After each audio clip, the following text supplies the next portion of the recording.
Welcome to the series where I will be going over most of the weapons in Call of Duty Cold War and going over each of them in ways of how to get camos, best strategies, places to train, and things like that. I made already one video on this and that was about the Pellington sniper rifle, and today's video will be about the M82 or the 50 cal sniper rifle, which I got asked a bunch of times in the comments of that video, and I decided to make this one before I do the Thundra or the LW3 sniper rifle. Before we fully get into the video, I just want to say what this kind of is. Basically, this is going to be me trying to explain to you everything as fast as possible, but considering the difficulty of this sniper rifle, which I will be giving it around on a scale of 1 to 10, 10 being difficult, 1 being really easy, it's a 9. I have to be honest, it's a 9. Now when I did this camo challenge, I didn't really struggle with it, but now when I tried to go back in, try to reuse this weapon, see what's good, see what's bad, it's a difficult weapon to use. So I'll be trying to explain to you the attachments and everything as fast as possible, but I do apologize if this video is longer than it should be. Also, before we fully get into it, if you're new here, be sure to subscribe. That would be heavily appreciated and it would just help out the YouTube channel. And also be sure to like. Can we hit around maybe 50 likes or maybe 51? Haha, let's see if that happens. Without further ado, let's get into the M82 attachments. So the first thing I'm going to talk about is the optic, and the optic or the sight that I went for is the Axial Arms 3x or 3x. The reason I went for this one, similar to the Pellington, is because it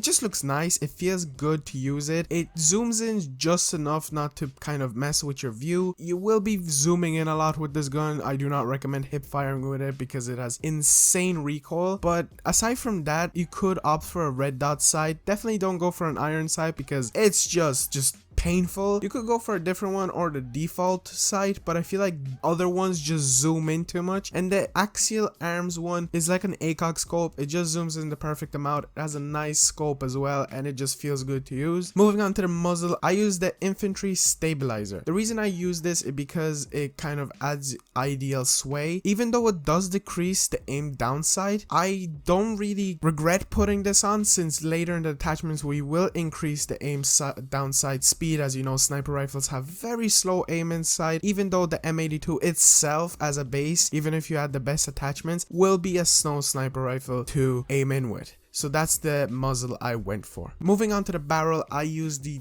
20.6 inch rapid fire. The reason I opted for this is because it improves the fire rate and it doesn't decrease anything, as the other ones seem to be decreasing the bullet velocity or even magazine capacity. It's just things that I really don't want to affect when I play with this sniper rifle. So if you really just want to kind of, I guess, have a faster fire rate, which is nicer, I do recommend putting on this barrel. Moving on to the body, I opted for the Tiger Team Spotlight, similar to the Pellington. The reason I did this was because it does increase salvage drop rate, and I need to specify this. Always be on top of your pack-a-punching and leveling up of your weapon. Why do I say this? Because the sniper rifles in general and zombies are not good, so you do want to, as you progress through the rounds, have a higher level weapon and have a higher rarity of pack-a-punch, even though I kind of messed that up in a way. Basically, just be on top of that, collect your salvage, be sure to collect as much as possible. With this Spotlight, you will be getting an increased amount of those. It will decrease your sprint to fire time, but that's not the main thing you should be concerned about. This sniper rifle is a pain on its own, and you just at least want to have it to deal enough damage on the zombies if you go up in the higher rounds. For the underbarrel, I went for the bipod. The reason I went for this is because it does increase your vertical recoil control and horizontal recoil control both by 20%, and you have no idea how essential this is. When you fire this weapon, you will end up aiming into the skies or maybe somewhere on your side. It will be uncomfortable to use, and if you put this bipod on, it will be increasing this too and only decreasing sprint move speed by 5%. You could put on a different one, but this bipod increases both at the same time, and that's just a really good thing to have, so I definitely recommend the bipod. Moving on to magazine, I recommend the first magazine you unlock. The reason I say this is because it gives you more pluses than minuses, and the minus can be really, I guess, fought against, I guess you could say, with speed cola. So basically what this one does, it increases your magazine ammo capacity, your max starting ammo, and ammo capacity on its own, which is by 40%. This weapon struggles with ammunition a lot, and you definitely want to have as much ammo as possible. There's some magazines that decrease your mag size, increase your mag size, but decrease your speed of your weapon and aim down sight. You really don't want to affect any of those. The last magazine is also really good, the Salvo 9 round fast mag. It only will decrease your aim down sight by 10%, but you do really want to have that speed up there. You will be increasing your ammo capacity, but the first one is just as good as the last one. Moving on to the handle, I really recommend the Serpent Wrap because this increases that aim down sight that we went down previously on the first few attachments. And on top of all of this, it will only decrease your sprint to fire time, which isn't the worst thing, trust me. And that's literally it for the handle. It increases that aim down sight, which you really want, doesn't decrease anything else that's really awful, and it's just a all-out great thing to use. And moving on to the last attachment, which is the stock. I use the first stock as well, which increases the aim walking movement speed, which you did kind of decrease in previous attachments. So you kind of all in all kind of manage to balance it all out in the end, and that's kind of the best thing to do if you're maybe working on different weapons. I really do recommend kind of trying to go through the attachments and figure out which one is the best to kind of even everything out in a way. So that's why I'm making this video, so you don't have to exactly do that yourself. It did take me a lot of time to figure out what's the best thing, but these are the best attachments. Obviously you do have your own preferences. If you do, be sure to comment down below. Maybe some other people could take inspiration from you. Now let's move on to some camouflages before we end this video. The first one is critical kills. This strategy will be mainly for the Machina. Unfortunately, I know Firebase Z is dropping in a few weeks, but by then I maybe will do a part 2 to this, but probably not. If anything, do follow the same strategy. If anything, basically train underneath Pack-a-Punch. The reason I say this is because it's even ground and those critical kills will be very difficult to get. If you do not know what a critical kill is, it's basically headshot kills. So essentially what you can do is do the dance Easter egg in the Machina. If you do not know, basically there are 5 lights all around the Pack-a-Punch area machine room, and you will be able to go into this portal where there are zombies dancing, and after that you will be able to get free Juggernog, which is essential, and possibly a secondary weapon which you could maybe use against, let's say, the Plague Hounds, which are a pain in the ass, especially with the M82. And then once you get around that stage, start training down below, collect enough points to Pack-a-Punch and buy Deadshot Daiquiri, and from there run around, turn around zombies and shoot them whenever you feel comfortable. I really recommend being at great distance. Stamina up is essential for this because you will be able to sprint faster than those zombies and get further than them and be able to get a few headshots in. So that's literally the best one for critical kills. You could train in your own preferred areas, but if you really want, this is the best strategy. I do not recommend like aiming in and out. Just kind of take your time. This weapon has ridiculous recoil and it will be difficult, but if you do what I did here, train down below, every few games that you play, you will get through it really fast. Moving on to elite kills. This one is actually very easy, and the best combo to get an elite kill is aiming for their head and Ring of Fire. The combination with this could deal over 1 million damage on the Megaton, and that is insane. This weapon can be powerful against those bad boys with the Ring of Fire, and it just is insane. Unfortunately, that does not count as a critical kill if you think about it. It does count as an elite kill, so essentially you need to kill 2 of those boys, or 1. You could use a secondary weapon to, let's say, damage the Megaton itself and one of the splits, and then finish the other one off with the 50 cal, but I do recommend using that. Also, if you by any chance end up getting insta-kill, it is amazing on the Megatons, or a nuke which will lower their health. But aside from that, that should be more of a difficult challenge. You could also pop into the Easter egg and do the boss fight where a bunch of Megatons spawn, but I do not recommend it with this sniper rifle at all. It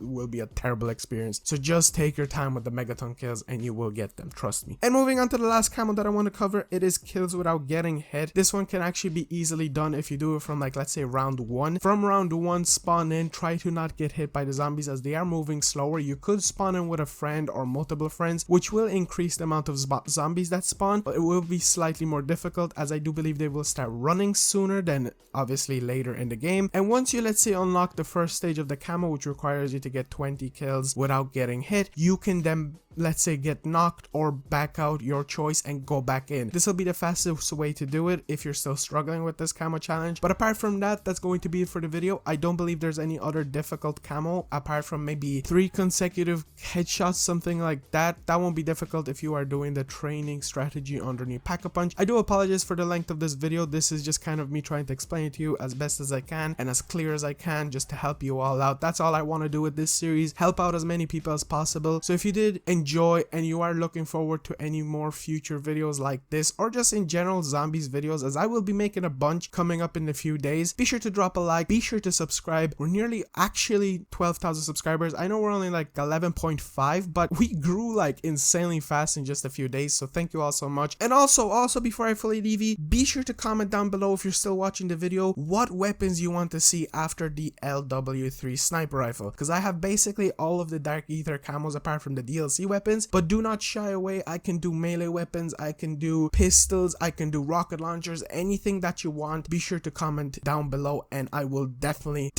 work on those for the near future. So I will see you all in the next one. Peace out.